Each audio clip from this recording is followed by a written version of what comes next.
अस्सलाम वालेकुम प्यारे बच्चों। अब मछलियाँ नाराज़ ना हो जाएं, इसकी पढ़ाई हम कर चुके हैं।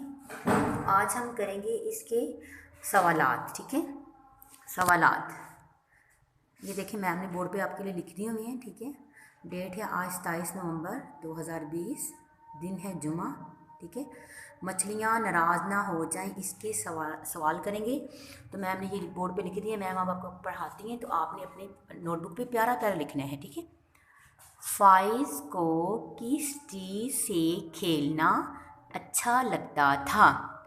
फाइज को पानी से खेलना अच्छा लगता था।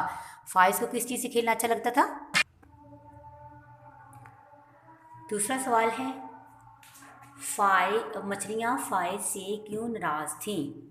फाइज पानी बहुत ज़्यादा बहाता था, इस वजह से फाइज से मछलियाँ नाराज़ थीं। तो बेटा ये आज आपके हैं 2 क्वेश्चन। ठीक है, आपने अपनी कापियों पे लिखना है, इनको खुशखत लिखना है और उसके बाद आपने इनकी 2 दफ़ा प्रैक्टिस भी करनी है। जो मैम काम दें तो उसके बाद आपने उनकी प्रैक्टिस भी करनी है।